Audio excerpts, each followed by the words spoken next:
Hello students, आज हम देख रहे हैं कक्षा 10 के त्रिकोणमिति का बहुत ही इम्पोर्टेंट टॉपिक ऊंचाई और दूरी से संबंधित। इस अध्याय का नाम है त्रिकोणमिति के कुछ अनुप्रयोग।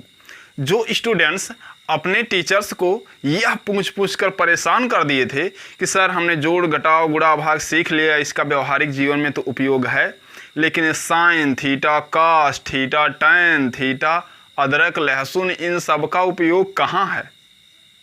तो उनका उपयोग यहाँ है बच्चा। आज हम आपको बताने जा रहे हैं कि इनका उपयोग आप कहाँ पर करेंगे और कैसे करेंगे। जैसे देखिए, कभी हम जब आप हायर एजुकेशन में जाएंगे, आप एस्ट्रोनॉट बनने के लिए प्रशिक्षण प्राप्त कर रहे हैं, आप किसी अन्य प्रकार के इंजीनियरिंग में आप प्रवेश ले रहे हैं, तो वहाँ पर जैसे यहाँ से यहाँ पर सपोज करिए कि है मून, यहाँ पर आप खड़े हैं चंगू मंगू की तरह, है ना, और यहाँ से आपको जाना है मून पर। अब क्या करेंगे? आपके लिए एक रास्ता है, आप यहाँ जाइए, यहाँ से फिर ऐसे जाइए। और यदि आपको त्रिकोणमिति का ज्ञान है तो आप जानते हैं कि एक शॉर्ट रास्ता होता है किसका? कर्ण का। जो विकर्ण है, कर्ण है, वह एक शॉर्ट रास्ता है। शॉर्टेस्ट डिस्टेंस आपकी कौन होगी? वो यही होगी, सबसे शॉर्टेस्ट डिस्टेंस यही होगी। तो इन जगहों पर इसका यूज होता है। आप कहीं पर कोई जीना लगाने जा रहे हैं, सीढ़ी लगाने जा रहे हैं, तो ये दीवार है, आपका फर्श है, कितनी लंबी सीढ़ी लगेगी इंजीनियर के लिए, वह जानना काफ़ी ज़रूरी हो जाता है। कौन बताएगा? ये त्रिकोणमिति बताएगी। और कब आसान हो जाता है? यही sine theta, cos theta, tan theta, cot theta, sec theta, cosec theta आदि के द्वारा ही हम जान पाते हैं कि इस तरह की दूरियों को कैसे हम सॉल्व करेंगे। तो अभी 10th के लेवल पे इतना आपका दिमाग डेवलप नहीं हो गया कि इनका यूज़ हम कहाँ कहाँ करेंगे। तो चलिए ज़्यादा बातें ना करते हुए हम अपने टॉपिक को शुरू करते हैं। अब यहाँ देखिए, जैसे यह एक टावर है ना, यह एक टावर है, यह एक स्तंभ है, और इस स्तंभ, हाँ, यहाँ पर ये चीज़ें हैं कि जैसे कितनी बातें हमको यहाँ पर जाननी चाहिए।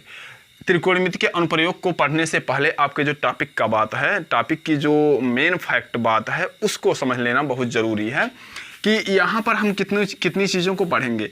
पहला कौन सा है? हमारा है अवनमन कोण, अवनमन कोण। दूसरा कौन सा होगा? उन्नयन कोण। कौन होगा? उन्नयन कोण। उसके बाद क्षैतिज रेखा, दृष्टि रेखा, ये सब हम बता देंगे। उसके अलावा, मतलब ये भी हम बताएंगे, ऐसा नहीं है, लेकिन इसके अलावा जो मेन है उसको समझिए। अवनमन कोण, उन्नयन कोण, संपूरक कोण, संपूरक कोण, पूरक कोण, संपूरक कोण, पूरक कोण। उसके बाद एकांतर कोण, एकांतर कोण। इनकी बहुत ज़रूरत पड़ने वाली है। जितना हम पढ़ेंगे ऊंचाई और दूरी से संबंधित प्रश्न त्रिकोणमिति के अनुप्रयोग में, तो इनकी ज़रूरत बहुत पड़ने वाली है। चलिए पहले हम इन दोनों को समझ लेते हैं, फिर हम इनको बताते हैं। जैसे यह एक टावर है, टावर पर आप खड़े हुए हैं, दिख रहा है ना कितने हैंडसम से। तो इस टावर पर आप खड़े हुए हैं और यही आपकी आँख है, जिसको निकाल के हमने बाहर लगा दिया है ना।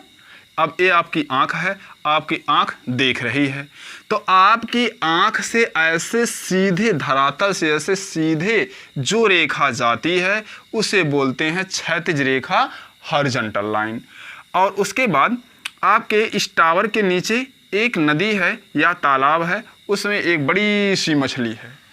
अब ऊपर से आप जब नीचे देखोगे, जब आप ऊपर से नीचे देखोगे तो पलकों को थोड़ा सा झुकाना पड़ेगा, पलकों को थोड़ा सा झुकाना पड़ेगा। तो ये आपकी क्षैतिज रेखा, देखें, ये आपकी क्षैतिज रेखा, और नीचे जो जा रही है वह है आपकी दृष्टि रेखा।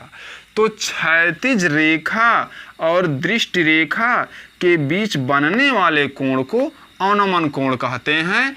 कब कहते हैं? जब वस्तु आपके आँख से नीचे स्थित होती है तब, जब पलकों को झुकाना पड़ता है तब, है ना। ऐसा ये हो गया अवनमन कोण, आपको समझ में आया होगा। और अवनमन कोण कब बनता है? जैसे आप टावर पे खड़े हो, ज़मीन पर आपको देखना हो, और ज़मीन पर खड़े हो, तालाब में आपको देखना हो, तो इस तरह से अवनमन कोण बनता है जब पलकों को झुकाना पड़ता है, उसे अवनमन कोण बोलते हैं। और फिर देखिए दूसरा, जैसे आकाश में हवाई जहाज उड़ रहा है, चिड़िया उड़ रही है या पतंग उड़ रही है। अब उसको देखने के लिए हम सिर नहीं उठाते हैं, ऐसे सिर उठा लेंगे नहीं, बहुत ऊंचाई पर है तब सिर उठाएंगे। नॉर्मली तो हम ऐसे पलकों को उठाकर ऐसे ही देख लेते हैं। तो हमारा उन्नयन कोण जो है उतना बड़ा बनने वाला नहीं कि हमको सिर उठाना पड़े, है ना। तो हम यहाँ पर देख रहे हैं आंख से जाने वाली जो रेखा है उसे बोलते हैं क्षैतिज रेखा। अब पतंग को देखने के लिए पलकों को थोड़ा सा उठाना पड़ेगा। जब पलकों को थोड़ा सा उठाना पड़ेगा तो यही है दृष्टि रेखा। वस्तु को आंख से मिलाने वाली रेखा है दृष्टि रेखा। तो दृष्टि रेखा और क्षैतिज रेखा के बीच के झुकाव को, बनने वाले कोण को क्या बोलते हैं? उन्नयन कोण बोलते हैं। और यही काम नीचे था, दृष्टि रेखा और क्षैतिज रेखा के बीच बनने वाले कोण को अवनमन कोण कहते हैं। और जब हम इसको एक डायग्राम के माध्यम से त्रिभुज में हम दिखाएंगे तो ऊपर वाला जो है ऐसे देखिए, यहाँ से यहाँ ऐसे, यही कोण है हमारा थीटा, ये कहलाया है उन्नयन कोण।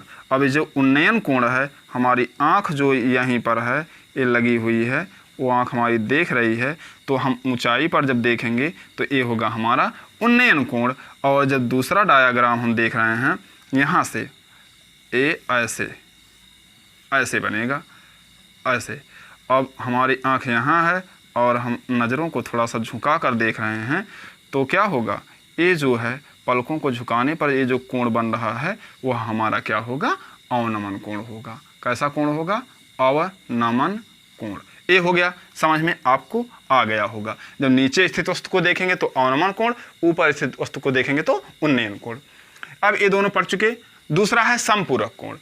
जिन दो कोणों को जोड़ने पर उनका योगफल 180 अंश हो जाए, बस सिंपल सी बात। जिन दो कोणों को जोड़ने पर उनका योगफल 180 अंश हो जाए, वही दोनों कोण एक दूसरे के समपूरक कोण कहलाते हैं। जैसे 120 अंश और 60 अंश। 120 अंश और 60 अंश के कोण जब आपस में जोड़े जाएंगे तभी तो कितना होगा? 180 अंश होगा ना। तो 120 वाला 60 का समपूरक है और 60 वाला 120 का समपूरक है। बस ये छोटी सी बात थी। दूसरा है पूरक कोण। पूरक कोण संपूरक कोण की ही तरह जिन दो कोणों को जोड़ने पर योगफल 90 अंश हो जाता है। जिन दो कोणों को जोड़ने पर योगफल 90 अंश हो जाता है, वही दोनों कोण एक दूसरे के पूरक कोण कहलाते हैं। एक दूसरे के पूरक कोण कहलाते हैं। जैसे यहाँ पर हम ले लें 60 एंड 30, फिर क्या ले लें 45 एंड 45, ऐसे। मतलब 45 में 45 जोड़ोगे तो कितना होगा? 90। 45 का जो है पूरक कोण है और 60 30 का पूरक कोण है ना। अब पूरक कोण समझ ले, एकांतर कोण, यही बहुत ही इंपॉर्टेंट है। और इस त्रिकोणमिति के कुछ अनुप्रयोग नामक जो चैप्टर है आपका मेन जो है वो ऊंचाई दूरी से संबंधित है। तो ऊंचाई दूरी में केवल हम फिगर बना ले जाएं, चित्र हम बना लेंगे, क्वेश्चन एक झटके में सॉल्व हो जाता है। एकांतर कोण जो होते हैं, तो जैसे दो समांतर रेखाएं दी गई हों और एक तिरछी रेखा ऐसे काट रही हो, तो ए वाला जो कोण होता है, जैसे मान लीजिए थीटा, तो ए वाला भी कोण क्या होता है? थीटा। मतलब कि दो समांतर रेखाओं के बीच में ये जो क्रॉस करने पर जो ये दोनों कोण अगल बगल बनते हैं, एक का अंतर, देखिए दोनों अलग अलग बन रहे हैं, तो यही दोनों कोण क्या कहलाते हैं? एकांतर कोण कहलाते हैं। अब इसका उपयोग कहाँ पर होगा? जैसे यहाँ पर कोई एक मीनार है, अब मीनार से ऐसे हम सामने देख रहे हैं और बता दिया गया कि इसका जो है उन्नयन कोण, यहाँ से इसका उन्नयन कोण थीटा है। चलिए इसी फिगर में बता देते हैं। ये जो है यहीं पर ऐसे सपोज कीजिए यह क्या है? एक मीनार है। यह एक क्या है? मीनार है। अब इस मीनार पर कोई यहाँ पर खड़ा हुआ है और देख रहा है ज़मीन पर पड़ी हुई है एक गेंद ज़मीन पर पड़ी हुई है और वह देख रहा है कि इसका जो अवनमन कोण है, एक ऐसा कोण होगा भाई, नीचे देखेगा तो अवनमन कोण होगा। ये जो अवनमन कोण है वह बन रहा है थीटा। तो उसके लिए हम ऐसे बनाएंगे, तो ये जो फिगर बनेगा वो इस तरह से बनेगा कि ए वाला कोण इस वाले कोण के बराबर माना जाए, और तो हम इस समकोण त्रिभुज का उपयोग करके सॉल्यूशन को प्राप्त कर पाएंगे। तो यहाँ पर एकांतर कोण का उपयोग हो जाएगा। तो अवनमन कोण, उन्नयन कोण, संपूरक कोण, पूरक कोण, एकांतर कोण, इन सबको हम सीख चुके हैं। यदि आपको बहुत अच्छे तरीके से समझ में आया हो तो वीडियो को लाइक कीजिए, और यदि चैनल पर नए हो तो चैनल को सब्सक्राइब करना मत भूलिए। बगल वाली बेल आइकन जरूर प्रेस कर दीजिए ताकि जैसे ही अगली वीडियो अपलोड हो आपके पास नोटिफिकेशन पहुंच जाए।